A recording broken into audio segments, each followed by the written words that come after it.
Halo semua, di video kali ini saya akan membahas tentang pilihan form lapor SPT bagi investor pasar modal. Nah, ini kalau Bapak Ibu lihat di Instagram saya itu ada revisinya karena memang ada dua post. Yang pertama agak kurang tepat, makanya saya revisi di post yang kedua. Nah, bagi wajib pajak orang perorangan atau WPOP ada 3 jenis form SPT. Ada 1770 double S, 1770 single S, 1770 tanpa S. Nah, kalau misalnya saya atau Bapak Ibu adalah investor pasar modal yang penghasilannya cuma dari pasar modal, jadi mungkin dari investasi saham, investasi reksadana, investasi obligasi gitu. Nah, dari 3 pilihan form tersebut, mana yang paling bagus untuk digunakan? Nah, batas untuk lapor SPT bagi perorangan itu 31 Maret 2024. Kalau badan itu 30 April, gitu ya. Meski saya buat video ini awal Februari, terus terang ada yang dari awal Januari sudah lapor. Ada juga yang mungkin mendekati akhir-akhir, karena biasanya menunggu bukti potong pajak daripada perusahaan. Atau juga lagi mengumpulkan data-data dari perbankan, ataupun sekuritas, ataupun perusahaan manajer investasi untuk pelaporan akhir tahun. Nah, lapor SPT ini bisa manual, ya. Anda bisa datang ke kantor pajak, kemudian mengisi formulir, tapi sekarang sudah sangat jarang. Bahkan mayoritas ya, mungkin hampir semua, Anda datang ke kantor, itu dikasih laptop diisikan secara online juga seperti itu. Karena memang pengisian melalui website DJP Pajak menurut saya lebih bagus. Nah, website DJP juga saya perhatikan makin tahun makin bagus ya. Jadi beberapa data sekarang sudah muncul tanpa harus diinput satu per satu. Data tahun sebelumnya satu kali klik langsung muncul semua. Jadi kita tinggal revisi saja seperti itu. Nah, kalau Bapak Ibu yang hartanya banyak ya, banyak itu tidak cuma nominalnya banyak, tapi ragamnya banyak. Misalnya punya deposito, tapi di 5 bank. Punya saham di beberapa sekuritas. Punya reksadana, ada yang belinya ke MI-nya, ada yang belinya lewat sekuritas, ada yang belinya lewat fintech, ada yang belinya lewat bank. Walaupun mungkin cuma 1 juta, 5 juta, 3 juta gitu ya. Tapi karena di banyak tempat, itu fitur sekarang sangat membantu. Kenapa? Karena nggak harus diinput dari pertama kali. Kalau misalkan Anda di satu tempat doang, ya 15 miliar, 20 miliar gitu, tapi cuma satu tempat lebih gampang, karena cuma satu kali input aja. Tapi begitu ragamnya banyak ya, ada mobil, ada rumah, rumahnya juga ada banyak, maka fitur yang sekarang menurut saya sangat-sangat membantu. Nah, kemudian yang selain fitur tadi, harta bisa muncul, hutang bisa muncul, penghasilannya juga sekarang bisa muncul. Tapi ini tergantung sih ya. Kalau di pemberi kerja, baik dari perusahaan ataupun mungkin pihak yang menggunakan jasa Anda, dia pakai sistemnya sudah bagus. Kan dulu kita minta bukti potong pajak, terus kita input kodenya segala macam. Sekarang enggak. Kalau misalnya di sananya bayar, langsung muncul di pajak sudah keluar pemotongnya siapa, kemudian NPWP-nya berapa, income-nya berapa, gitu. Nah, jadi kita cukup mengkonfirmasi benar apa tidak. Nah, jadi kalau misalnya yang income-nya banyak ya, banyak itu bisa dari bukan di satu tempat besar, tapi misalnya dari gaji dapat, punya jasa freelancer, punya nulis buku dapat royalti, ngajar dapat honor gitu ya. Investasi dapat dividen, dapat saham, jual saham segala macam. Nah, kalau misalnya sistemnya atau dari pihaknya link sama pajak itu langsung muncul semua. Itu juga sangat memudahkan. Ya. Nah, ya jadi kalau Bapak Ibu yang sudah terbiasa lapor secara online, itu akan melihat dari tahun ke tahun itu ada perkembangan yang sangat baik gitu. Nah, kalau secara teknis ya kembali ke pertanyaan awal kan, kalau saya investor pasar modal, nggak ada bukti potong pajak dari perusahaan. Bukti potong pajak dari perusahaan lembaga jasa keuangan juga tergantung. Ada bank yang dia ngasih rekap, ada bank yang ngasih bukti potong untuk obligasi, ada juga sekuritas yang cuma ngasih rekap saja. Nah, gimana lapornya harus pakai form yang mana. Nah, dari 3 form yang ada secara umum ya, SPT 1770 double S itu adalah untuk yang kerja dan dengan penghasilan tahunan di bawah 60 juta. Jadi kalau penghasilan tahunan Anda di bawah 60 juta, penghasilan itu tidak sekedar cuma dari kerja dan gaji ya. Kalau misalnya Anda berinvestasi di reksadana, reksadananya bagi hasil, Anda beli saham, sahamnya kasih dividen, Anda jual beli saham, ya. Anda berinvestasi di obligasi, dapat kupon, penghasilan-penghasilan daripada investment itu juga ditambahkan dengan gaji Anda. Sehingga yang dimaksud dengan 60 juta itu adalah total penghasilan tahunan, tidak cuma sekedar penghasilan dari gaji saja. Nah, kalau di bawah 60 juta ya, mungkin kalau di Jakarta sih sekarang UMR sudah 5 jutaan sih. Kalau ditambah THR sih harusnya di atas 60. Tapi kalau di daerah-daerah yang UMR-nya mungkin masih 2-3 juta, sangat mungkin. Nah, kalau itu Anda bisa menggunakan SPT 1770 SS. Nah, kalau misalnya sudah di atas 60 juta, maka bisa menggunakan yang S-nya 1. Ya. Nah, kalau yang pekerjaan bebas, itu notaris, dokter, akuntan, konsultan hukum, advokat, gitu ya, pengacara, termasuk juga agen asuransi, selling agent seperti itu. Nah, itu masuk kategori pekerjaan bebas. Anda punya toko, Anda jualan online, Anda mungkin bentuknya CV gitu ya. Nah, itu bisa menggunakan SPT 1770. Nah, kata kunci di sini adalah kerja dan usaha gitu ya. Kalau kerja, berarti Anda mungkin bisa bekerja di sektor formal ya, seperti perusahaan. Ada juga bisa kerja di informal, mungkin seperti pertokoan, dan mendapat bukti potong pajak dari pemberi kerja. Nah, direksi dan komisaris itu juga masuk kategori kerja. Bisa saja direksinya menjadi pemilik perusahaan atau komisarisnya menjadi pemilik perusahaan merangkap direksi komisaris, tapi selama dia mendapat gaji dari kantornya, maka dikategorikan kerja. Ya, kecuali dia nggak terima gaji, dia cuma terima dividen. Nah, kalau itu beda. Tapi kalau selama dia terima gaji, maka dia membayar pajak sama seperti halnya karyawan-karyawan tempat usaha tersebut. Nah, kalau usaha ya, usaha itu UMKM seperti CV, pertokoan, usaha dagang, pekerjaan bebas itu masuk di sini. Mereka mendapat bayaran dari jasa yang diberikan atau bisa juga dari jual beli keuntungan. Nah, itu bukan gaji Bapak Ibu. Tapi itu keuntungan lah, bisa bilang seperti itu. Nah, penghasilan dari usaha, penghasilan dari kerja dan usaha merupakan penghasilan yang kena pajak progresif. Artinya kalau makin tinggi penghasilan kamu, pajaknya juga makin besar.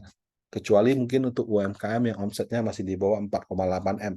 Kalau kamu UMKM, UMKM itu bukan berarti pengacara konsultan, bukan ya. Itu pekerjaan bebas. Misalnya punya toko gitu. Kalau kamu punya omset itu di bawah 4,8 M, itu kenanya masih pajak final 0,5%. Nah, atas penghasilannya itu mendapat bukti potong dari pemberi pajak, dari pemberi kerja. Mendapat bukti potong pajak dari pemberi kerja. Nah, bagi UMKM, itu dia juga mendapat semacam bukti potong pajak dengan cara membayar sendiri. Karena kalau sesuai aturan itu, misalnya kamu bulan Januari omsetnya 500 juta. Setengah persen berarti kan 250.000 gitu. Nah, itu Anda bayar bulanan. Setelah Anda bayar bulanan, itu ada dapat semacam bukti potong. Ya. Nah, jadi bukti potong pajak juga ada. Sebenarnya bisa diperoleh bagi UMKM kalau dia melakukan pembayaran sendiri. Kalau yang pekerjaan bebas, misalnya Anda adalah notaris, Anda adalah konsultan hukum atau apa, biasanya ketika Anda menerima bayaran dari klien, itu juga ada bukti potong pajaknya. Nah, selanjutnya, bukti potong pajak ini menjadi bagian penting dalam pelaporan SPT karena itu perlu di-input atau perlu di-upload menjadikan lampiran. Nah, kalau tidak ada bukti potong ini, untuk beberapa jenis pengisian SPT tidak dapat diselesaikan. Nah, biasanya karena itu para karyawan itu dapat bukti potong pajak dari kantor, baru dia lapor SPT-nya. Nah, jadi balik ke tadi, bagaimana kalau saya benar-benar tidak ada bukti potong, Pak? Saya uangnya benar-benar cuma dapat dari pasar modal aja. Nah, secara teori ya, mau mau investor ataupun bukan, tiga jenis form itu semua orang bisa gunakan. Tapi kalau secara teknis, ketika Anda mengisi di website DJP online, untuk SPT 1770S itu mewajibkan bukti potong. Kalau SPT 1770 tidak ya, mohon maaf ini ada koreksi ya. Jadi di halaman ini yang mewajibkan bukti potong itu hanya 1770S. 1770 tidak mewajibkan bukti potong pajak. Nah, kemudian di dalam bukti potong itu biasanya terdapat informasi nama pemotongnya siapa, NPWP-nya, tanggal, nomor surat, jenis PPh, dan nominal pajak yang dipotong. Nah, selanjutnya informasi ini Anda input di dalam DJP online. Nah, kalau misalkan Anda tidak memiliki bukti potong pajak, maka ada dua alternatif yang bisa Anda gunakan. Pertama, apabila Anda punya penghasilan tahunan di bawah 60 juta, Anda bisa menggunakan SPT 1770SS. Nah, yang ini tidak mensyaratkan bukti potong pajak. Jadi kalau Anda mengisi dengan 1770SS, tidak perlu ada upload, menginput bukti potong pajaknya, tapi ada kelemahan Bapak Ibu. Ya. Pertama, dia itu penghasilan tahunan harus di bawah 60 juta. Kalau misalnya gaji tahunan di bawah 60, tapi ditambah penghasilan lain-lain di atas 60, pas Anda ngisi, nggak bisa lanjut. Dia langsung sarankan pakai yang single S. Kemudian kelemahan yang terbesar yang menurut saya adalah penghasilan, harta, sama hutangnya tidak bisa dirinci. Kalau Anda pakai SPT 1770S atau SPT 1770, kita bisa rinci nih, penghasilan saya dari kupon obligasi berapa, bunga deposito berapa, sewa berapa, penghasilan dari jual beli saham, transaksi pajak finalnya berapa. Kemudian dari reksadana bukan objek pajaknya berapa. Kalau di 1770 double S nggak ada, semuanya digabung jadi satu. Nah, kalau harta juga sama nih. Kalau harta kita bisa rinci di formulir yang lain. Mobil, nomor polisi sekian, rumah, unitnya sekian, luasnya sekian, letaknya di sini gitu. Nah, kalau di 1770S nggak di bulk gabung jadi satu. Ya wajar juga sih kalau misalnya penghasilan tahunannya di bawah 60 juta, mungkin hartanya juga nggak banyak. Dan kalaupun ada, ya dijadikan satu aja seperti itu. Jadi tidak bisa merinci harta dan juga tidak bisa merinci hutang di 1770S. SS maksudnya gitu ya. Nah, kemudian penghasilan-penghasilan yang pajaknya final, bukan objek pajak, digabung jadi satu.